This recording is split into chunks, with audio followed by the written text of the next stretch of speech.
নবী সাল্লাল্লাহু আলাইহি ওয়াসাল্লাম একদিন ঘুম থেকে উঠলেন ভয়ে পেয়ে, আতঙ্কিত। নবীজি ভয়ে পেয়ে আতঙ্কিত হয়ে ঘুম থেকে উঠে বলছেন, লা ইলাহা ইল্লাল্লাহ, লা ইলাহা ইল্লাল্লাহ।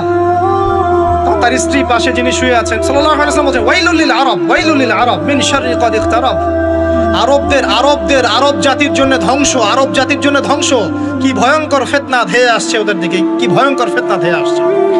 এবং তিনি হাতের ইশারা করে দেখালেন এইভাবে যে আজকে, নবীজি বলছেন 1400 বছর আগের কথা, 1445 বছর আগের কথা, 1445 বছর আগে নবীজি বলেছেন, আজকে, ওই সময় আজকে ইয়াজুজ আর মাজুজের যে দেয়ালের কথা মনে আছে?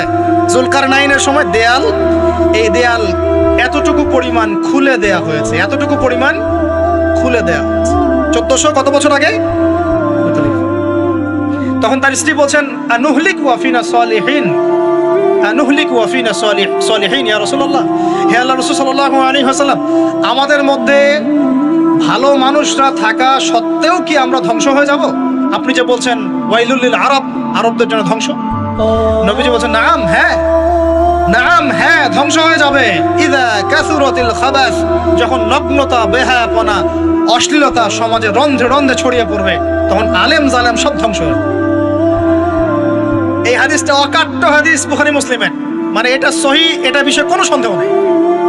তাহলে নবীজি 1445 বছর আগে বলছেন যে আরবদের জন্য ধ্বংস ধেয়ে আসছে, এবং দেয়াল এভাবে খুলে দেয়া হয়েছে। কাদের দেয়াল? ইয়াজুজ আর মাজুজ। আর ইয়াজুজ আর মাজুজের সাথে আরবদের ধ্বংসকে সম্পর্কিত করা হলো না? ইয়াজুজ আর মাজুজের সাথে আরবদের ধ্বংসকে সম্পৃক্ত করা হলো এবং বেহায়াপনাকে সম্পৃক্ত করা হলো, সরি, তাই না? বুঝতে পারছেন? আরব জাতির ধ্বংসের সাথে ইয়াজুজ মাজুজকে কানেক্টেড করা হলো এবং অশ্লীলতাকে, কি বলেন, অশ্লীলতাকে কানেক্টেড করা হলো। এখন আপনি চিন্তা করে দেখেন, সারা বিশ্বে পর্নোগ্রাফি কারা ছড়িয়ে দিয়েছে? বলেন দেখি। কি বেহায়াপনা না? সমাজের ইযা কাসুরাতিল খাবাস, যখন সমাজের রন্ধ্রে রন্ধ্রে বেহায়াপনা ছড়িয়ে পড়ে নাই? মিলান, হাদিসটা মিলান। সমাজের এই মেয়েদের, এই যে ফ্যামিলিস্ট রেভলিউশন কারা ছড়িয়ে দিয়েছে? ফ্যামিলিস্ট রেভলিউশন কারা ছড়িয়ে দিয়েছে? ওরা।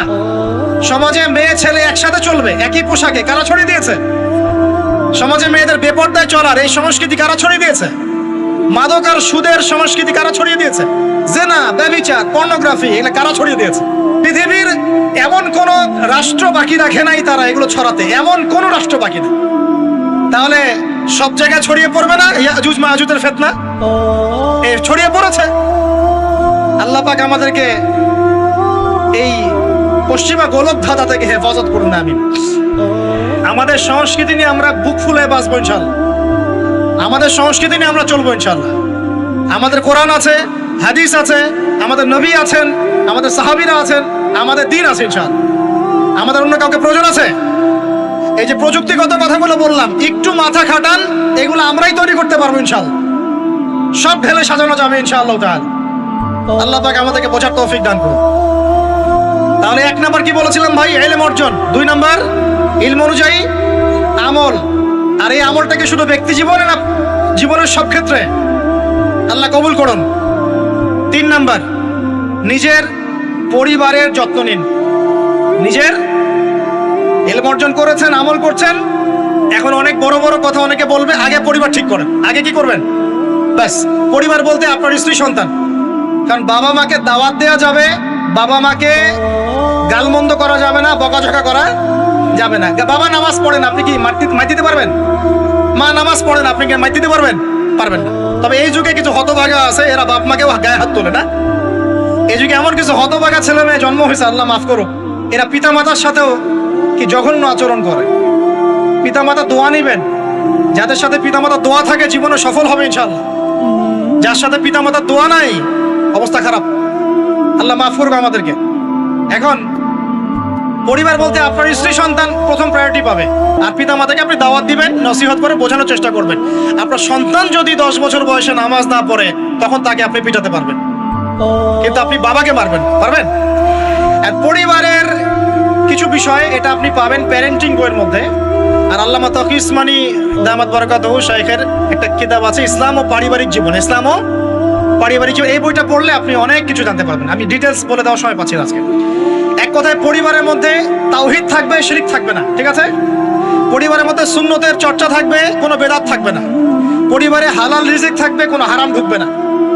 পরিবারের বিয়ে করব যখন দিনদারিতা দেখে মেয়ে চুজ করব, সৌন্দর্য শ্বশুরের টাকা পয়সা দেখে নয়। হ্যাঁ, সৌন্দর্য থাকতে পারে, সৌন্দর্য থাকলে নূরুন আলা নূর, আরো ভালো। কিন্তু যদি মেয়েটা এই যে আমাদের এখনকার সুন্দরী বলতে আপনারা যাদেরকে বোঝেন, নাম নিচ্ছি না, তাদের মতো সুন্দরী নাও হয়, মন খারাপ করার কিচ্ছু নাই। এগুলো সব আর্টিফিশিয়াল সুন্দর। কি সুন্দর? আসল সৌন্দর্য হচ্ছে কলবে। আসল সৌন্দর্য কোথায়? কলবে। আর তাদের কাছে যা আছে আপনার স্ত্রীর কাছে তাই আছে। এমন এক্সট্রাঅর্ডিনারি কিছু নাই ওদের কাছে। যা আপনার স্ত্রীর কাছে আছে তা তাদের কাছে সেম জিনিস, সেম। এখানে এত বেশি লোভনীয় হওয়ার কিছু নাই। পর্নোগ্রাফি দেখতে দেখতে মানুষের মাথাটা এমন নষ্ট হয়ে গেছে, নিজের স্ত্রীকে এখন আর ভাল লাগে না, মানুষের বউকে ভাল লাগে, তাই না? এটার একমাত্র কারণ পর্নোগ্রাফি দেখা। যারা পর্নোগ্রাফিতে আসক্ত, আল্লাহ পাকের কাছে তওবা করবেন, বের হয়ে আসবেন, না হলে আপনি জীবনে কখনো সুখী হতে পারবেন না। আপনি মন থেকে কখনো কনফিডেন্ট থাকতে পারবেন না, সুখী হতে পারবেন না। আল্লাহর সামনে দাঁড়ায় চোখের পানি ফেলতে পারবেন না, চোখটা নষ্ট হয়ে গেছে। তো আল্লাহ পাক আমাদের যুবক ভাইদেরকে পর্ন থেকে হেফাজত করুন। নিজের দৃষ্টি নত রাখবেন, ইনশাআল্লাহ আল্লাহ পাক আপনাকে খাদিজা রাদিয়াল্লাহু আনহার মতো স্ত্রী দিবেন ইনশাআল্লাহ তাআলা। আল্লাহর প্রতি ভরসা রাখেন, আল্লাহ পাকের কাছে যা চাবেন ইনশাআল্লাহ পাবেন। আল্লাহর প্রতি যে ধারণা রাখবেন আল্লাহ তেমনই হবেন ইনশাআল্লাহ। কেউ যদি ধারণা রাখে আল্লাহ আমার সাথে নাই, আল্লাহ আমাকে দিবে না, আল্লাহ তার সাথে থাকবে না। কে ধারণা রাখে আল্লাহ আমার সাথে আছে, আল্লাহ আমার সাথে আছে, আল্লাহ আমাকে বুঝেন, আল্লাহ আমাকে দিবেন, আল্লাহ অবশ্যই দিবেন ইনশাআল্লাহ। ওয়া মান ইয়াতাওয়াক্কাল আলাল্লাহি ফাহুয়া হাসবুহ। যে ব্যক্তি আল্লাহর প্রতি তাওয়াক্কুল করে আল্লাহ তার জন্য একদম যথেষ্ট হয়ে যাবে। হাসবুনাল্লাহ ওয়া নি'মাল ওয়াকিল। বলেন হাসবুনাল্লাহ ওয়া নি'মাল ওয়াকিল। স্ত্রী চুজ করবেন কি দেখে? শ্বশুরের টাকা, যৌতুক নেবেন, দিনদারিতা। আর দিনদারিতা কি বাইরের বোরখা দেখেই ফিক্স করা যাবে?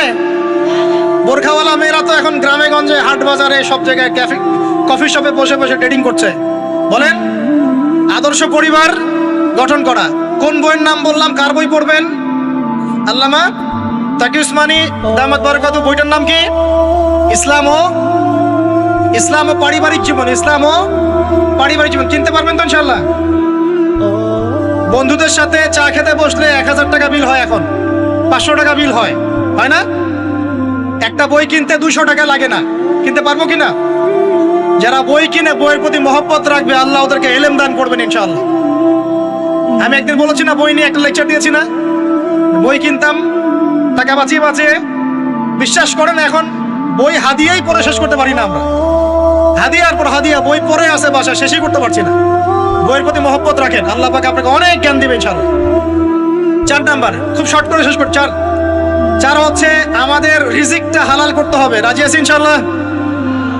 রিজিক হালাল মানে কি? রিজিকের মধ্যে কোনো সুদ থাকবে না। রিজিকে কোনো সুদ যে খায় সে মায়ের সাথে জেনা করে। সুদ যে খায় সে আল্লাহ এবং তার রাসূলের সাথে যুদ্ধ করে। আমি এমন একজন ব্যক্তির কথা শুনেছি যে সুদ খেত, আল্লাহ মাফ করুক তাকে, আল্লাহ মাফ করুক। আমাকে বলেছেন একজন, আমি শুনেছি এটা, যে ইন্তেকালের পরে দুনিয়াতেই পেটটা ফুলে গিয়েছিল। নাউজুবিল্লাহ, আল্লাহ হেফাজত করুন। মেরাজের রাতে নবী দেখে এসেছেন সুদখোরের পেটের মধ্যে সাপ কিলবিল করছে, রক্তের নদীতে ফেলে মাথা ফাটিয়ে দেওয়া হচ্ছে। আল্লাহ এবং তার রাসূলের সাথে যুদ্ধ করে কেউ সফল হতে পারবে? আল্লাহর ওয়াস্তে সুদের চাকরিটা ছেড়ে দেই ভাই, আল্লাহর ওয়াস্তে ছেড়ে দেই, সুদের চাকরি ছেড়ে দেই। আল্লাহর হাতে আমার রিজিক, আল্লাহই খাওয়াবেন ইনশাআল্লাহ। সারা দুনিয়ার লক্ষ কোটি মাখলুককে আল্লাহ যদি খাওয়াতে পারেন, আমাকেও সুদ ছাড়া খাওয়াতে পারেন। খালি ধৈর্য ধরেন, রিজিক আসবেই ইনশাআল্লাহ। আর যেখানে ঘুষ সেখানে নাই, যেখানে ঘুষ সেখানে আমি নাই। এখানে ভাই যদি কোনো সরকারি কর্মকর্তা থাকেন বা কেউ যদি ঘুষের সাথে সম্পৃক্ত থাকেন, সরকারি বেসরকারি যেই হন, আজকে রাত্রে বাসায় গিয়ে খাস তওবা করে নেন। আল্লাহ, আমি জীবনে যত অর্থনৈতিক অন্যায় করেছি আমাকে মাফ করুন। আল্লাহ পাক মাফ করে দিবেন ইনশাআল্লাহ। এবং আগামী জীবনে ঘুষমুক্ত জীবন যাপন করার চেষ্টা করি। আল্লাহ তৌফিক দান করুন। অমুসলিমরা এখন এইসব সংস্কৃতি মেনে চলে, মুসলিমরা কেন মানবে না? মানা উচিত কিনা? আল্লাহ তৌফিক দান করুন। আর ব্যবসার মধ্যে কিন্তু অনেক রিজিক আছে। 10 ভাগের 9 ভাগই কোথায়? ব্যবসায়। শুধু চাকরির পিছনেই ছুটবেন না। আর চাকরি যদি করেন অনেস্টির সাথে করবেন, উদ্যোক্তা হন, অর্থনৈতিকভাবে নিজেকে স্বাবলম্বী করার চেষ্টা করেন, তারপরে বিয়ে শাদী করতে যান। আল্লাহ পাক তৌফিক দান করুন। না হলে ছেলে মানুষের সম্মান কমে যায়। ছেলে মানুষকে হাত পাততে হলেই সম্মান কমে যায়। তো প্রিয় ভাইরা, 4 নম্বর নসিহত খুব সংক্ষিপ্ত করে, আমাদের রিজিক হতে হবে কি ভাই? হালাল। আমি এমন আলেমকে চিনি, এমন আলেমের সোহবতে গিয়েছিলাম যে বাহিরের হোটেলের মুরগির গোশত, গরুর গোশত খায় না। অবাক হলেন তাই না? হজ করতে গিয়েছে, সেখানেও খায় না। ফল খেয়ে থাকে, কারো রুটি খেয়ে থাকে, দুধ খেয়ে থাকে। কারণ এই মুরগি যে জবাই করার সময় বিসমিল্লাহ বলা হয়েছে কোনো গ্যারান্টি নাই। এই গরু জবাই করার সময় বিসমিল্লাহি আল্লাহু আকবার বলা হয়েছে কোনো গ্যারান্টি নাই। এখানে যদি ব্যবসায়ী ভাইরা থাকেন, আমি নসিহত করব, অনুরোধ করব, সব সময় জবাই করার সময় আল্লাহর নাম নিয়ে জবাই করুন। আপনাদের হোটেলের এই পণ্য সবাই খাচ্ছে, একজনের জন্য সবাইকে হারামখোর বানাবেন না। আল্লাহর ওয়াস্তে মানুষকে হারামখোর বানাবেন না। বিসমিল্লাহি আল্লাহু আকবার বলে জবাই করবেন। আল্লাহ পাক তৌফিক দান করুন। সন্দেহ আছে না একটা? আচ্ছা, অতএব হালাল খাওয়ার চেষ্টা করে আল্লাহ পাক তৌফিক দান করুন। এমন অবস্থা, মানুষ দাওয়াত দিলে আমরা এখন বলি, আমরা বলি যে আল্লাহর কসম দিয়ে বলছি, আপনি নিশ্চিত করেন এর মধ্যে কোনো হারাম টাকা নাই, তাহলে খাবো ভাই, না হলে খাবো। নিশ্চিত করতে পারলে খাবো, না হলে খাবো না। এভাবে রিজিকটাকে শক্ত করে হালাল করার চেষ্টা করি। আল্লাহ আমাদের সবাইকে তৌফিক দান করুন, আমিন। একটা দোয়া পড়লে হালাল রিজিক পাওয়া যায়। আমার সাথে পড়েন, আল্লাহুম্মা ইকফিনি বিহালালিকা আন হারামিকা ওয়া আগনিনি বিফাদলিকা আম্মান সিওয়াকা। এই দোয়াটা পড়লে ইনশাআল্লাহ হালাল রিজিকের প্রাচুর্য আসে। আল্লাহ তৌফিক দান করুন। আর 5 নম্বর হচ্ছে ভাই, ইলম অর্জন, আমল, পরিবার গঠন এবং হালাল খাওয়ার সাথে আমাদের সবাইকে, প্রত্যেক মুসলিম ভাইকে, শুধু আলেম, দায়ী, মুআল্লিম, ইমাম সাহেব তাদের জন্য নয়, প্রত্যেক মুসলিম ভাইকেই কমপক্ষে পার্ট টাইম দাওয়াতি কাজ করতে হবে। রাজি আছি? কমপক্ষে পার্ট টাইম, ফুল টাইম না হোক, কমপক্ষে পার্ট টাইম দাওয়াতি কাজ করতে হবে। ডক্টর জাকির নায়েক স্যার এই কথা বলেন। তিনি বলেন যে প্রত্যেক মুসলমানকে, কনভারসেশনের মধ্যে এক ফাঁকে বলছিলেন যে প্রত্যেক মুসলমানকে কমপক্ষে পার্ট টাইম, দিনে 1 ঘন্টা, দিনে আধা ঘন্টা, দিনে 2 ঘন্টা দাওয়াতি কাজ করতে হবে। এভাবে যদি সবাই মিলে উম্মার দায়িত্ব কাঁধে নেই, দিন এগিয়ে যাবে ইনশাআল্লাহ। প্রচার বাড়বে, প্রসার বাড়বে, কায়েমও হবে ইনশাআল্লাহ। হবে কিনা ইনশাআল্লাহ?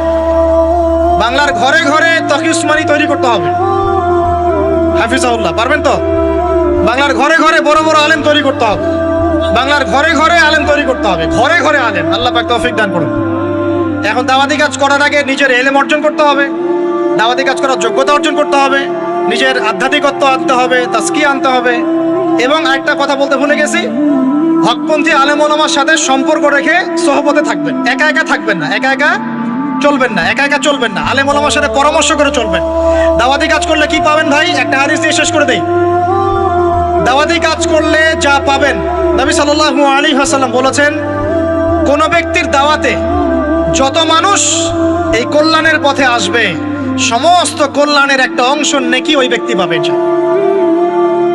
মানে আপনি দাওয়াতি কাজ করছেন, আপনার দাওয়াতি কাজের বদৌলতে যত মানুষ দিনের দিকে আসছে, দিনের বুঝের দিকে আসছে, নামাজ পড়ছে, কোরআন তেলাওয়াত করছে, ইত্যাদি ভালো কাজ করছে, সমস্ত নেক আমলের একটা অংশ আপনার আমল নামায় অটোমেটিক যোগ হবে। খুশি হন নাই? এর চেয়ে বড় কোনো ব্যবসা নাই। আর যদি কেউ মানুষকে ভুল পথে ডাকে, এই যে ভুল দাওয়াতি কাজ করে, মানুষকে বিভ্রান্তির দিকে ডাকে, তাহলে সমস্ত মানুষের গুনার একটা অংশ ওই ব্যক্তির আমল নামে চলে যায়। নাউযুবিল্লাহ। আর আমরা যদি দাওয়াতি কাজ ছেড়ে দেই, আল্লাহ রাসূল বলেছেন আল্লাহ পাকের পক্ষ থেকে গজব আসবে। সুম্মা তাদউনাহু, এরপর তোমরা আল্লাহকে ডাকবে, লা ইউস্তাজাবু দুআকুম, তোমাদের দোয়া আল্লাহ কবুল করবেন না। বলেন নাউযুবিল্লাহ। অতএব আমরা নিজেরা দাওয়াতি কাজ করব, পরিবারের তালিম চালু করব, পরিবারের মধ্যে ইসলামের দাওয়াতি কাজ থাকবে, কমিউনিটি করব, মাদ্রাসা, মসজিদ, মক্তব, বিভিন্নভাবে ইসলামের সম্ভাব্য সকল মাধ্যমে, বর্তমান সমসাময়িক সম্ভাব্য সকল মাধ্যমে দাওয়াতি কাজ করব ইনশাআল্লাহ। আল্লাহ পাক আমাদের সবাইকে দাওয়াতের সাথে, দাওয়াতের মেহনতের সাথে লেগে থাকার তৌফিক দান করুন।